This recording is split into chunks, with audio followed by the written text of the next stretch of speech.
everyone, welcome to Skillshot again. So today we are going to start section 9 chargeability, which talks about levy and collection. So section 9 basically talks about the slabs of taxes, payment of taxes, and within the state what taxes will be levied, outside the state what taxes will be levied. So section 9 is all about levy and collection. Before starting section 9, let us start before GST what were the taxes and how it was levied, how it was collected. So please start with this. So here in the screen you can see levy and collection. मतलब कौन levy करता था, कौन collect करता था. तो देखिए centre था और एक स्टेट था. तो सेंटर जो था वो कस्टम क्या होता था, बेसिकली आप जब इंपोर्ट करते थे तब कस्टम ड्यूटी लगता था, अभी भी प्रेवलेंट है कस्टम ड्यूटी. तो बेसिकली सेंटर उसको लेवी करता था और कलेक्ट करता था. सेंट्रल एक्साइज मैन्युफैक्चर के टाइम लगता था तो उसको भी सेंटर कलेक्ट करता था. कॉन्स्टिट्यूशन ने उसे पावर दिया था कि वो कलेक्ट कर सकता है. सर्विस टैक्स बेसिकली सर्विस पे था जो सेंटर कलेक्ट करता था और लेवी करता था.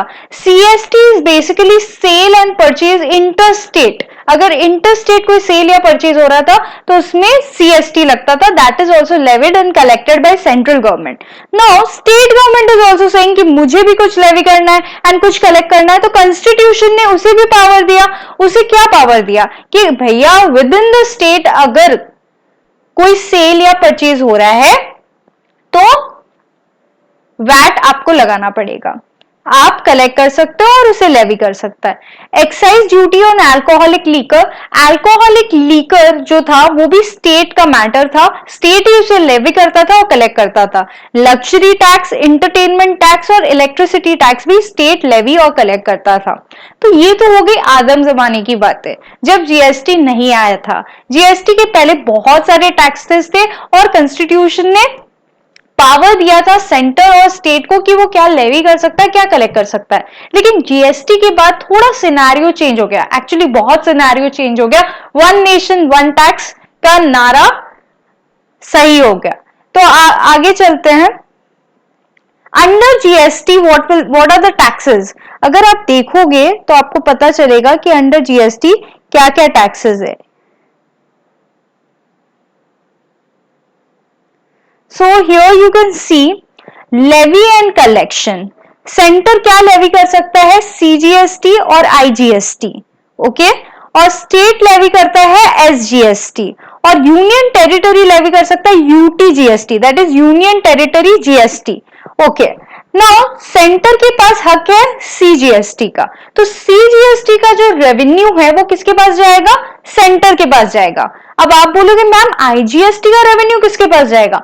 आईजीएसटी का टू पार्ट्स है. 50% रेवेन्यू जो है वो सेंटर के पास जाता है और 50% रेवेन्यू कंज्यूमिंग स्टेट के पास जाता है. तो आप पूछोगे मैम ये कंज्यूमिंग स्टेट कौन है. कंज्यूमिंग स्टेट बेसिकली वो है, सपोज कीजिए A of Gujarat B of West Bengal को सेल कर रहा है, तो इसमें कंज्यूम कौन कर रहा है, वेस्ट बंगाल. तो खुश कौन होगा, ममता दीदी खुश होगी.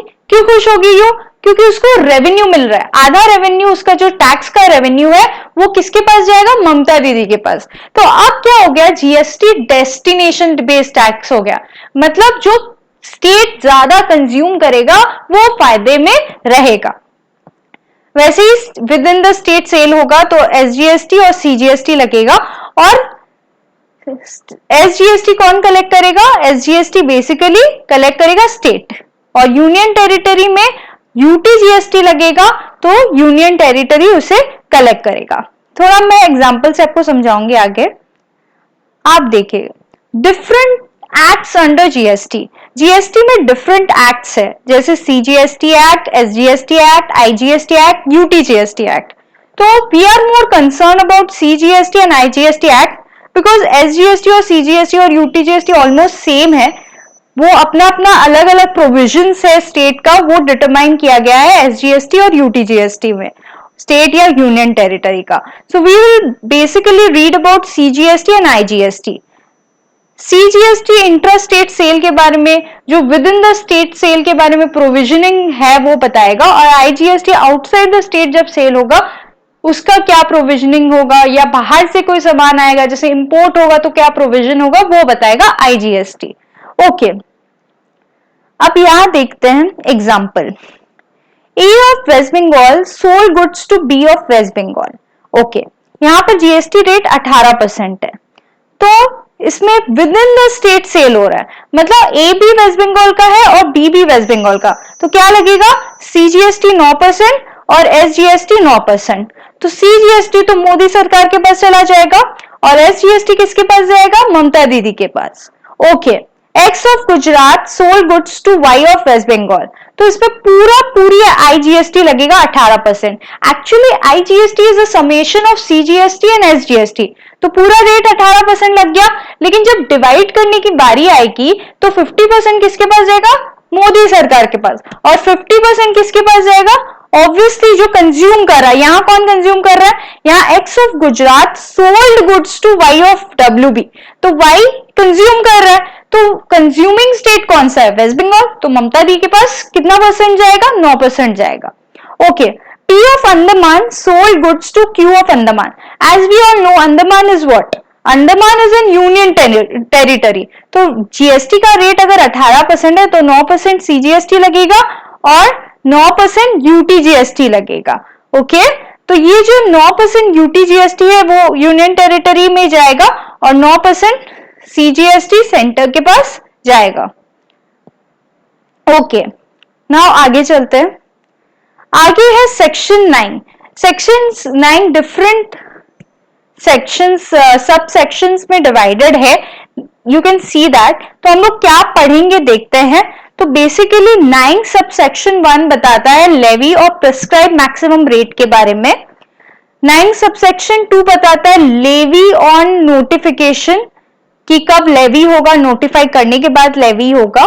9.3 reverse charge mechanism on goods and services के बारे में बताता है। 9.4 basically RCM on purchase from unregistered person के बारे में बताते हैं, ये हम आगे पढ़ेंगे। और 9.5 बताता है इलेक्ट्रॉनिक कॉमर्स ऑपरेटर के बारे में, कि इस केस में कौन टैक्सेस पे करेगा। तो basically we will be more concerned in this video about 9.1, 9.2 and 9.5. We will study this in detail in this video. So let's start. Okay, so we will do CGST and IGST Act together. So in case of CGST Act, ये section 9 subsection 1 है, और in case of IGST Act section 5 subsection 1 में भी same provision दिया हुआ है, लेकिन वो जो प्रोविजन है वो रिलेटेड टू इंटरस्टेट सेल के बारे में है। ओके, इंटरस्टेट सप्लाईज के बारे में बेसिकली सेक्शन 5 ऑफ आईजीएसटी में दिया हुआ है। नाउ सेक्शन 9 सबसेक्शन 1 क्या बोलता है, subject to provision of subsection 2 there shall be levied a tax called Central Goods and Service Tax on all intrastate supply of goods or service or both, except on supply of alcohol liquor for human consumption on value determined under Section 15 at such rate not exceeding 20% as may be notified by the government on the recommendation of council and collected at such manner as may be prescribed and shall be paid by the taxable person. Same provision is given in section 5 subsection 1 of IGST Act in case of interstate supply and maximum prescribed rate is 40%. Now we will study this, we will analyze this. This is the language of the act. अब हम उसको अपनी भाषा में देखते हैं क्या है, ये हम पढ़ेंगे। सबसे पहले एनालाइज करते हैं।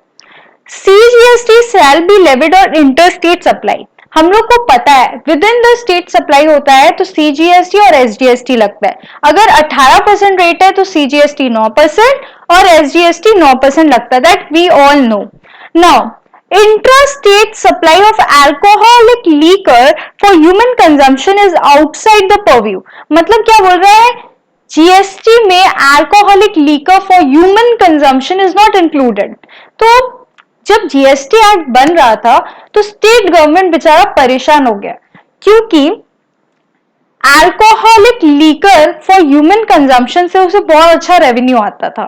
वो नहीं चाहता कि वो उसका शेयर वो सेंटर के साथ डिवाइड करे, वो नहीं चाहता था। तो इसलिए जीएसटी के परव्यू से क्या कर दिया, alcoholic liquor for human consumption को बाहर कर दिया। अभी भी उस पे एक्साइज लगता है, जीएसटी नहीं लगता। ओके, अब आप बोलोगे मैम जीएसटी किस पे लगेगा, ऑब्वियसली कुछ वैल्यूएशन होंगी उस पे जीएसटी लगेगा। तो वैल्यू किस पे डिटरमाइन होगा, वैल्यू कैसे डिटरमाइन होगा, value will be transaction value under section 15। तो ये बताता है कि with in the state CGST लगेगा अगर कुछ सप्लाई होगा तो। ऑब्वियसली सीजीएसटी एक्ट है तो सीजीएसटी के बारे में बोल रहा है, ऐसे क्या लगता है सीजीएसटी और SGST. Okay, rates has been notified by government, rates presently notified, क्या क्या rates है, 0%, 0.125%, 1.5%, 2.5%, 6%, 9%, 14%। तो ये खाली सीजीएसटी का रेट है। अगर आप सीजीएसटी और एसजीएसटी को ऐड करके बोलोगे तो रेट्स क्या होंगे, रेट्स डबल होंगे। जैसे सपोज कीजिए 0.125%, that is 0.25%। Okay, that is CGST plus SGST. क्या रेट है, किसका है ये, डायमंड्स का। Okay, 1.5% that is 3% is of silver, gold, platinum etcetera. 5% किसके ऊपर है, तो ये सारे रेट्स के स्लैब्स है जो ये सेक्शन 9 बता रहा है कि जनरल स्लैब्स ये है। ओके, तो 5% किसका है, ज्यादातर जो नेसेसिटीज है उसमें रेट्स कम रखा गया है, जैसे sugar, edible oil, T, coffee. Restaurants में भी रेट 5% है। 12% रेट किसका है, एलईडी लैंप्स का, केचप्स का, सॉसेस का, ये सारे का 12%। और भी उसमें काफी चीज इंक्लूडेड है। 18% में basically desktop computers, hardware, memory chip और ज्यादातर सर्विसेज 18% कवर है। 28% में बेसिकली जो पान मसाला, मोटर कार, एसी, जो लग्जरी आइटम है और जो स्वास्थ्य के लिए अच्छा नहीं है वो इंक्लूडेड है इसमें, that is 28%, which is a very high rate. Okay, तो ये बेसिकली हमने समझा कि वैल्यूएशन सेक्शन 15 के हिसाब से होगा और उन्होंने रेट प्रिस्क्राइब कर दिया कि ये सारे स्लैब्स होंगे। Now in case of interstate supply of goods और services, IGST is levied on transaction value. अब आईजीएसटी के बारे में बता रहा है कि आईजीएसटी जो लेविड होगा वो ट्रांजैक्शन वैल्यू अंडर सेक्शन 15 के हिसाब से होगा। और alcoholic liquor for human consumption भी outside the purview of GST law है। IGST is also leviable on same, is also not leviable on same. Maximum rate होगा 40%।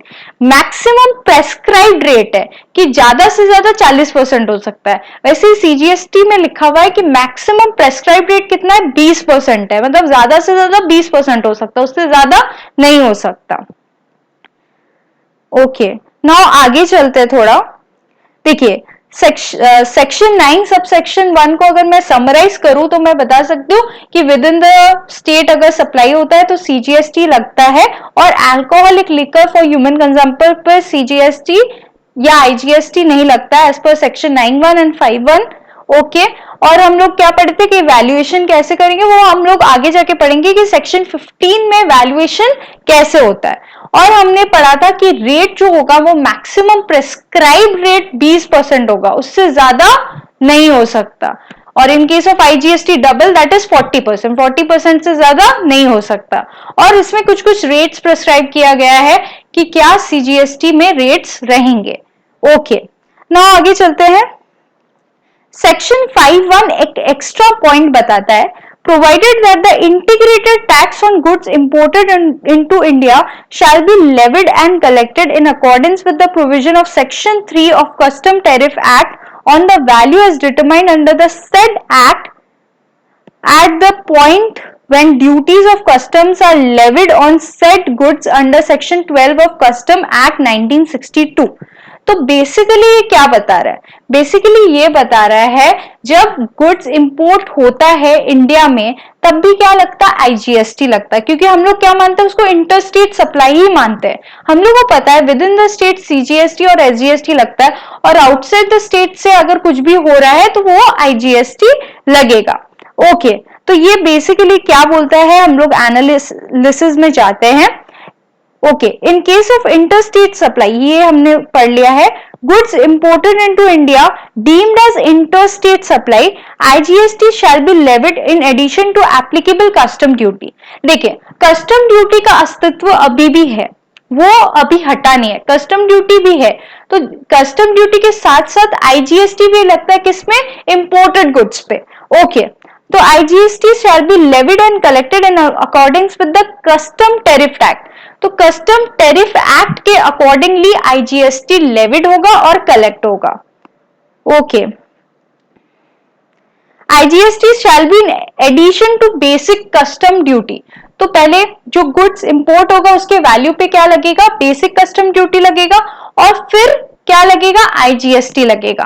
और जीएसटी कंपनसेशन सेस कब लगेगा, किसी लग्जरी और डीमेरिट गुड्स अगर कोई इंपोर्ट किया जा रहा है, कोई लग्जरियस गुड इंपोर्ट किया जा रहा है, तब क्या लगेगा, जीएसटी कंपनसेशन सेस। तो ये क्या बोल रहे हैं कि इंपोर्टेड गुड्स पे आईजीएसटी लगेगा, क्योंकि उसे क्या माना जाता है, interstate supply.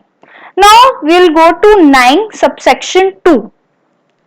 The central tax on supply of petroleum crude, high-speed diesel, motor spirit, commonly known as petrol, natural gas and aviation turbine fuel shall be levied with effect from such date as may be notified by the government on recommendation of council. तो same in 5(2) IGST में लिखा हुआ है, in case of what, interstate supply.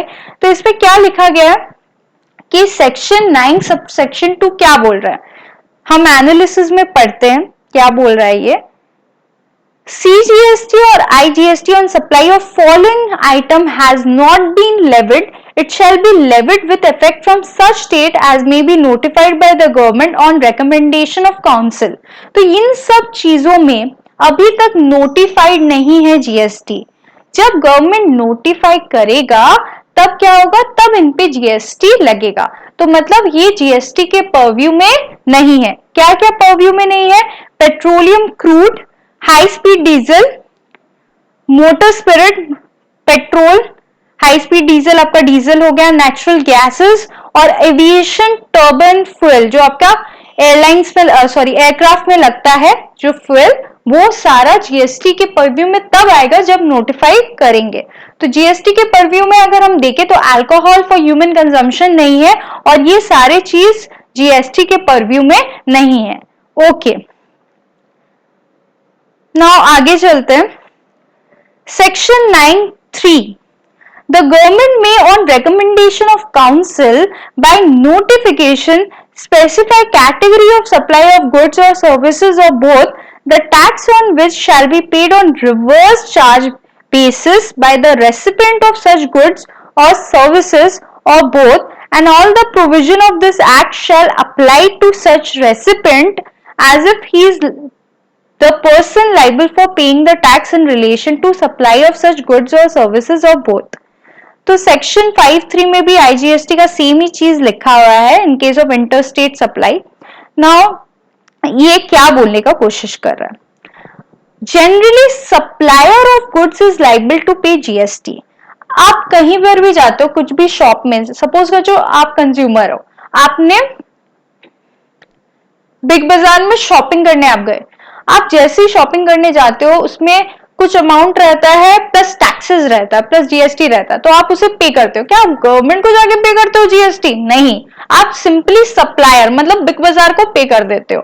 और big बाजार किसको पे करता है? गवर्नमेंट को। तो वो बेसिकली होता है, जनरली क्या होता है कि सप्लायर जो कलेक्ट कर रहा है टैक्स, वो किसको पे करेगा? गवर्नमेंट को पे करेगा। ओके, तो generally supplier of goods is liable to pay GST. However, under the reverse charge mechanism, liability is cast on recipient of goods or services. तो generally तो supplier पे करता है, उसे हम बोलते हैं फॉरवर्ड चार्ज, जैसे बिग बाजार के केस में जो मैंने आपको समझाया। लेकिन रिवर्स चार्ज में के केस में रेसिपिएंट पे करेगा। कुछ कुछ केसेस ऐसे हैं जो गवर्नमेंट सप्लायर पर प्रेशर नहीं डालना चाहता। किस चीज का प्रेशर? टैक्स का। वो नहीं चाहता है कि वो टैक्स पे करे, उसकी लाइबिलिटी हो, वो चाहता है कि रेसिपिएंट टैक्स पे करे, किसको? गवर्नमेंट को। जैसे सपोज कीजिए CGST shall be paid by the recipient of the goods or services or both in case of supply of goods or services or both notified by the government on recommendation of GST Council.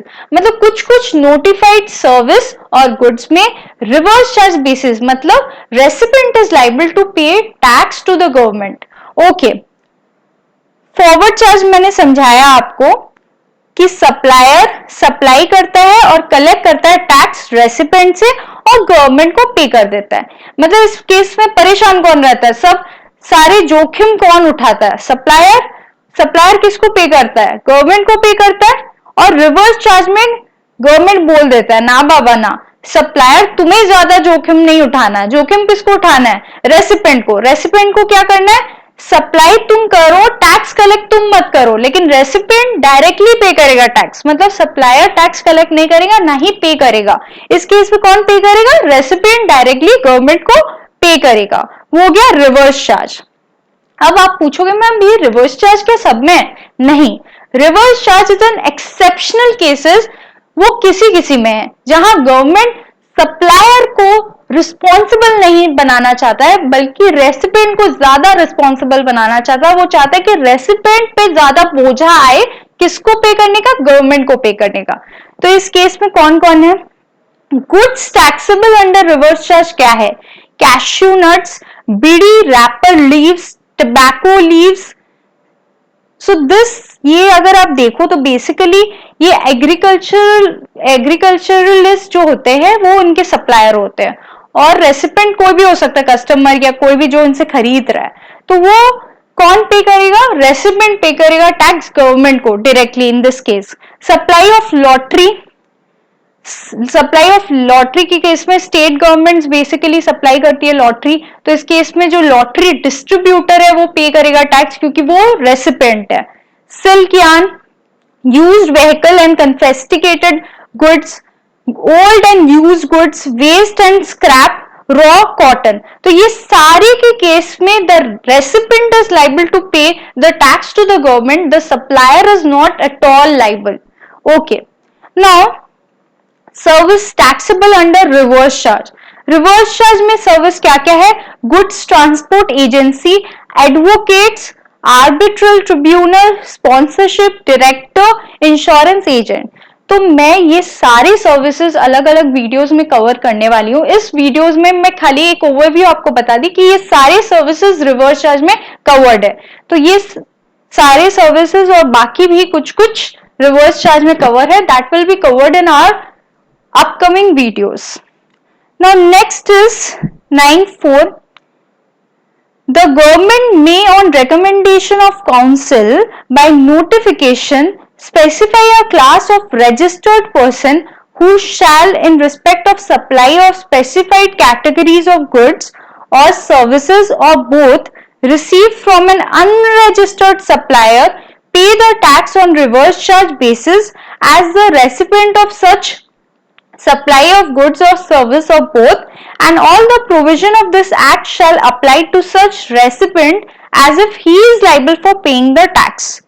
इसमें basically क्या बोल रहे हैं कि कुछ कुछ specified categories of goods और service में अगर सपोज करो एक पर्सन है वो रजिस्टर्ड है जीएसटी में, बी एक पर्सन है जो रजिस्टर्ड नहीं है जीएसटी में, अनरजिस्टर्ड है. अगर ए बी से खरीद रहा है सामान तो इस केस में ए लाइबल होगा. लेकिन क्या हर केस में ये ए लाइबल होगा अगर वो अनरजिस्टर्ड से खरीदता है, नहीं. कुछ कुछ स्पेसिफाइड कैटेगरीज ऑफ केसेस में ए विल बी लाइबल अगर वो सामने वाले से खरीद रहा है जो अनरजिस्टर्ड है. तो ये हम डिटेल में कवर करने वाले हैं अपकमिंग वीडियोस में. तो इसमें क्या बोल रहा है, in case of supply of specified categories of goods and services made by an unregistered supplier to specified class of registered recipient covered by 9(4) of the CGST Act. तो हमने पढ़ा दो तरह का रिवर्स चार्ज हुआ. एक रिवर्स चार्ज गुड्स और services के बेसिस पे हुआ और एक रिवर्स चार्ज अगर आप अनरजिस्टर्ड सप्लायर से कुछ खरीद रहे हो, कुछ specified categories of unregistered supplier से खरीद रहे हो, अगर आप कुछ specified class of registered recipient हो तब. तो दो तरीके का हमारे केस में रिवर्स चार्ज आया है. Now we will do this in upcoming videos. Now 9.5, आपको पता है कि रिवर्स चार्ज होता है, फॉरवर्ड चार्ज होता है, और ये 9.5 तो एकदम अलग ही है। क्यों? क्योंकि रिवर्स चार्ज में रेसिपिएंट पे करता है और फॉरवर्ड चार्ज में कौन पे करता है? सप्लायर पे करता है। क्या पे करता है? टैक्स, गवर्नमेंट को। लेकिन section 9 sub section 5 is a little bit different. Okay, so let's read. The government may, on recommendation of council, by notification, specify categories of services, the tax on intrastate supply of which shall be paid by the ECO if such services are supplied through it. All provision of this act such apply to such electronic commerce operator as if he is supplier liable to paying tax in relation to supply of such services. Now आप थोड़ा confuse हो गए कि ma'am क्या बोल रही है। चलिए पढ़ते हैं। तो बेसिकली ये सेक्शन 9 सब सेक्शन 5 ये बोलता है कि कुछ कुछ कैटेगरीज ऑफ सर्विसेज है जिसके सप्लाई अगर ईसीओ के थ्रू हो रहा है। ईसीओ क्या होता है? आप सोचोगे मैम इलेक्ट्रॉनिक कॉमर्स ऑपरेटर क्या होता है? इलेक्ट्रॉनिक कॉमर्स ऑपरेटर बेसिकली वो होता है जो प्लेटफॉर्म प्रोवाइड करता है। क्या प्रोवाइड करता है? प्लेटफॉर्म। आगे जाके देखते हैं। Eco is a person who owns, operate, manages an electronic platform for supply of goods, services और both. When a consumer places an order for a particular product, services on this electronic portal, the actual supplier supply the selected product services to the consumer. तो इसमें क्या होता है कि एक electronic platform जैसे आपका फ्लिपकार्ट हो गया, Amazon हो गया, वो क्या प्लेटफॉर्म प्रोवाइड करे और एक सप्लायर होता है जो अपना प्रोडक्ट लिस्ट कराता है Amazon, फ्लिपकार्ट पे, और हम घर में बैठे बैठे वो सामान पहुंचवा देते हैं अपने घर में। ओके, तो वो ईसीओ एक इलेक्ट्रॉनिक प्लेटफॉर्म प्रोवाइड करता है। ओके, द प्राइस और कंसिडरेशन फॉर द प्रोडक्ट और services is collected by the ECO from the consumer and passed on to the actual supplier after the deduction of commission. Obviously ECO जो है electronic commerce operator, वो एक mediator की तरह काम कर रहा है। वो आपको सामान पहुंचा रहा है, कंज्यूमर से पैसा ले रहा है और सप्लायर को दे रहा है। ऑब्वियसली पूरा पैसा तो कोई नहीं देने वाला, वो कुछ कमीशन काट के फिर सप्लायर को पैसा दे रहा है। ओके, तो इसमें बोला गया कि कुछ कुछ सर्विसेज ऐसे हैं जिसमें ईसीओ मीडिएटर है और ईसीओ ही टैक्स देगा। देखिए, जनरली सप्लायर टैक्स पे करता है गवर्नमेंट को इन केस ऑफ फॉरवर्ड चार्ज, और रिसिपिएंट पे करता है टैक्स गवर्नमेंट को इन केस ऑफ रिवर्स चार्ज। लेकिन ये अनोखा केस है जिस केस में ईसीओ पे करेगा गवर्नमेंट को क्या? टैक्स का पैसा। Falling a notified service tax on services, tax on supply of which shall be paid by the ECO. तो ये सारी notified services है। क्या क्या? Services by way of transportation of passenger by a radio taxi, motor cab, maxi cab and motorcycle. Services by way of providing accommodation in hotels, in guest house, club, campsite or other commercial purpose meant for residential or lodging purposes, except where person supplying such service through ECO is liable for registration under section 22 subsection 1 of CGST Act. Services by way of housekeeping such as plumbing, carpentering, etc., except where the person supplying such services through ECO is liable for registration under section 22 subsection 1 of CGST Act. थोड़ा भारी भरकम था because ये एक act का language है। चलिए कोई बात नहीं, मैं आपको सिंप्लीफाइड वर्जन में समझाती हूँ। आप ओला को भी जानते होंगे, आप मेक माई ट्रिप को भी जानते होंगे और अर्बन क्लैप को भी जानते होंगे। तो बेसिकली ओला क्या है? ओला एक एग्रीगेटर है, एक ई कॉमर्स ऑपरेटर है जो क्या एक प्लेटफॉर्म प्रोवाइड कर रहा है। किसको प्लेटफॉर्म प्रोवाइड कर रहा है? ड्राइवर्स को। ड्राइवर्स हो गए, और उनको क्या प्लेटफॉर्म प्रोवाइड कर रहा है कि वो उसके थ्रू बुकिंग ले सकते हैं। वैसे हम लोग बुकिंग दे सकते हैं गाड़ी के। तो इस केस में क्या हो रहा है, ओला के केस में क्या होता है, ड्राइवर होता है और रेसिपेंट होता है, वही कस्टमर होता है। तो बेसिकली ओला के ऐप के थ्रू हम लोग क्या करते हैं, बुकिंग करते हैं, किस चीज का, कैब का। तो इस केस में सप्लायर कौन है, ड्राइवर है, और रेसिपेंट जो कस्टमर है जो बुकिंग कर रहा है, और ओला क्या है, ईसीओ। तो इस केस में कौन पे करेगा टैक्स, ओला पे करेगा। तो स्पेसिफाइड केसेस में कौन पे करता है, ईसीओ पे करता है। तो क्या करेगा, रेसिपिएंट से ये टैक्स का पैसा कलेक्ट करेगा, और किस चीज का पैसा कलेक्ट करेगा, वो सर्विसेज का पैसा। और बेसिकली ओला क्या करेगा, गवर्नमेंट को टैक्स का पैसा पे कर देगा। ओके, तो इस केस में ओला पे करेगा। वह हम लोग वापस से पढ़ते हैं, services by way of transportation of passenger by a radio taxi, motor cab, maxi cab and motorcycle. तो रेडियो टैक्सी हमारा हो गया Ola, motor car, motor cab और मैक्सी कैब और मोटरसाइकिल के थ्रू जो ट्रांसपोर्टेशन होगा, उस केस में जो भी ईसीओ इन्वॉल्व होगा वो किसको पे करेगा, गवर्नमेंट को डायरेक्टली पे करेगा। ओके, तो बेसिकली ये आपका मैक्सी कैब हुआ। मैक्सी कैब बेसिकली एक मोटर व्हीकल है जो कंस्ट्रक्टेड या adapted to carry more than 6 passenger but not more than 12 passenger. मतलब 6 से 12, 6 से ज्यादा 12 से कम पैसेंजर वो कैरी कर सकता है। और मोटर कैब बेसिकली क्या है आपका, जो 6 से ज्यादा पैसेंजर कैरी कर सकता है एक्सक्लूडिंग द ड्राइवर। और रेडियो टैक्सी जो जीपीएस के थ्रू चलता है, as all you know Ola Uber, so वो रेडियो टैक्सी है। ओला यूबर क्या एम्प्लॉय करता है, GPS system, GPRS system employ करके ट्रैक करता है मूवमेंट को। तो ये Ola will pay. Now question arises कि who will pay tax in case supplier aggregate turnover is 12 lakh. Suppose कीजिए ड्राइवर का 12 लाख टर्नओवर है, तो उस केस में कौन पे करेगा, ओला। आप पहले मुझे ये बात बताइए, एक बार म्यूट कीजिए और मुझे बताइए कि सर्विस प्रोवाइडर को जीएसटी में रजिस्टर कब होना पड़ता है, क्या टर्नओवर एक्सीड होता है तब जीएसटी में रजिस्टर होना पड़ता है। सेक्शन 22 क्या बोलता है आपके हिसाब से, आप बताइए। होप सो आपने पॉज किया होगा। सेक्शन 22 बेसिकली बोलता है कि इन केस ऑफ सर्विस प्रोवाइडर, अगर आपका 20 लाख से ऊपर टर्नओवर है तो आपको जीएसटी में क्या कराना होगा, रजिस्टर। जैसे ही आपका एक फाइनेंशियल ईयर में जैसे ही आपका 20 लाख से ऊपर टर्नओवर होगा, आपको रजिस्टर कराना पड़ेगा। तो इस केस में आप मुझे बताइए, who will pay tax in case of supplier aggregate turnover is 12 lakh, 20 lakh से कम है, तो क्या टैक्स पे करना होगा, अगर करना होगा तो कौन पे करेगा। And what will be your answer in case supplier aggregate turnover is 25 lakh, मतलब 20 लाख से ऊपर है, तो कौन पे करेगा।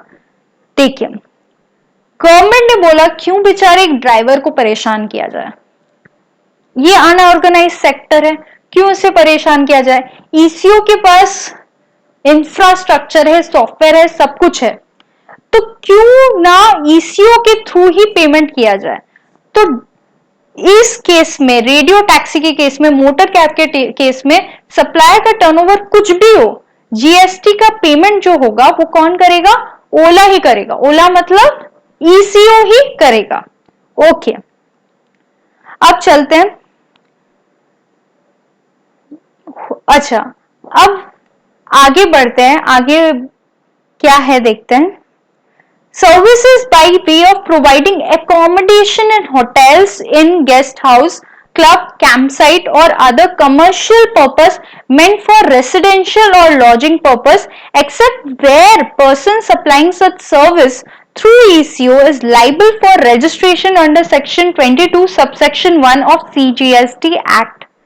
तो ये क्या है देखते हैं, इसमें क्या बोल रहा है कि services by way of providing accommodation in hotel, hotel का बात कर रहा है, इन का बात कर रहा है, गेस्ट हाउसेस, क्लब और कैंप साइट का बात कर रहा है। तो बेसिकली आप तो जानते हो मेक माई ट्रिप क्या करता है, आप तो जानते हो कितने सारे ईसीओज है इस चीज में, क्या चीज में, होटल का बुकिंग कराने में, गो आईबीबो, मेक माई ट्रिप, ये सारी चीज क्या करते हैं, होटल का बुकिंग कराते हैं। सपोज कीजिए उड़ान रिट्रीट होटेलियर है, वो सप्लायर ऑफ सर्विस है, और मेक माई ट्रिप क्या है, ईसीओ है, और कस्टमर बेसिकली जिनको गेस्ट वगैरह जो होटल में रहना चाहते हैं, एकोमोडेशन चाहते हैं, वो है।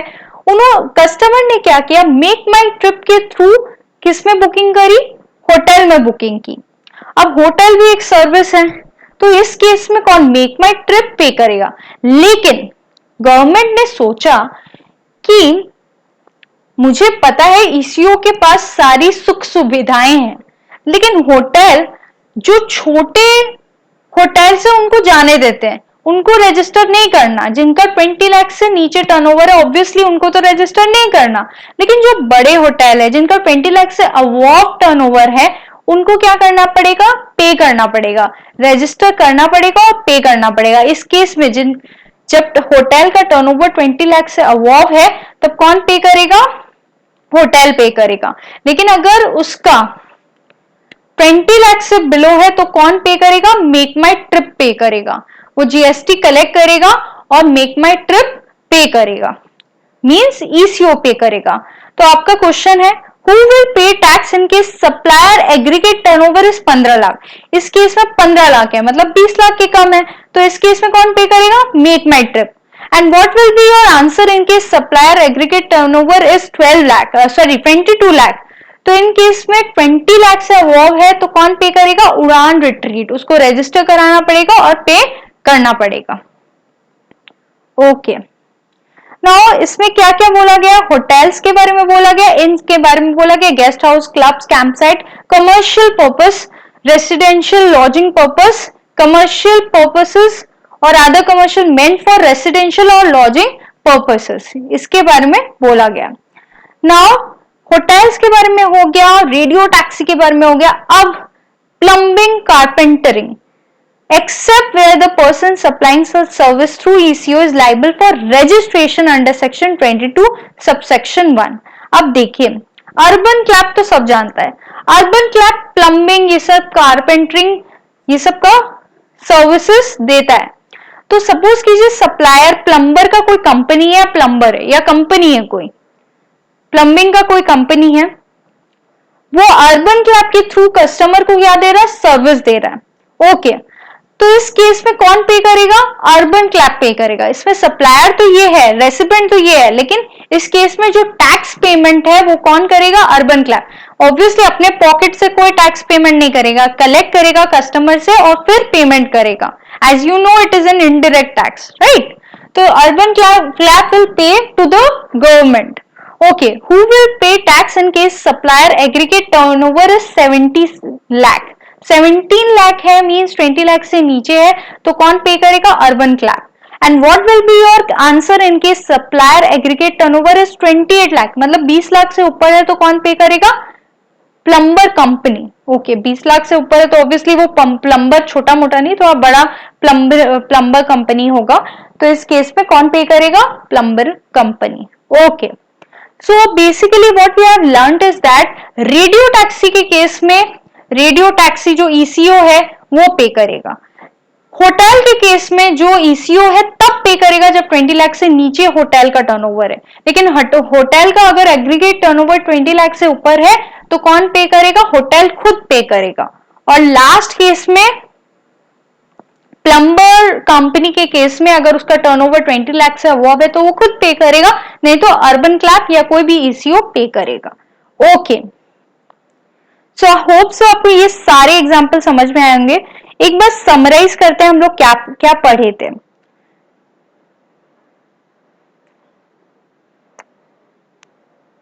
सबसे पहले सेक्शन 9 सब सेक्शन 1 बताता है लेवी के बारे में, प्रेस्क्राइब मैक्सिमम रेट, कि मैक्सिमम रेट क्या होगा, जीएसटी का कितना जा सकता है, और क्या अल्कोहल पे लगेगा या नहीं लगेगा, कैसे उसका वैल्यूएशन होगा सेक्शन 15 के अकॉर्डिंगली, ये बताता है। सेक्शन 9 सब सेक्शन 2 बताता है लेविड ऑन नोटिफिकेशन। जब नोटिफिकेशन इशू होगा तब कुछ कुछ केसेस जैसे पेट्रोल हो गया, डीजल हो गया, क्रूड ऑयल हो गया, ये सारे चीज में, पेट्रोलियम क्रूड हो गया, ये सारी चीज में तब लेवी होगा जब नोटिफाई किया जाएगा गवर्नमेंट के थ्रू। 9(3) बोलता है RCM on goods and services, कुछ नोटिफाइड गुड्स है जिसमें recipient is liable to pay the tax to the government. 9(4) बोलता है कि कुछ specified categories of registered recipient है जिस केस में कौन पे करेगा, recipient is liable to pay in case they purchase it from unregistered person, which we will learn in depth in upcoming video। 9(5) अनोखा केस था जिस केस में supplier को भी नहीं पे करना है, रेसिपेंट को भी नहीं पे करना है। किसको पे करना है, ईसीओ को पे करना है। जिसमें हम लोग 3 केस पढ़े थे, एक तो होटल वाला था, एक प्लम्बिंग कारपेंटरिंग ये सब वाला था, और एक था अपना ड्राइवर वाला, दैट इज ओला यूबर वाला केस, रेडियो टैक्सी वाला केस। ओला यूबर में तो ओला यूबर ही रिस्पॉन्सिबल होता है, और लास्ट 2 केस में अगर 20 लाख से नीचे है टर्नओवर तो ईसीओ पे करेगा, और 20 लाख से ऊपर है होटल या प्लम्बिंग कंपनी का टर्नओवर तो कौन पे करेगा, वो खुद पे करेंगे। होप सो गाइज ये वीडियो आपके लिए हेल्पफुल रहा होगा। Thank you so much guys, please subscribe my channel and press the bell icon. Thank you.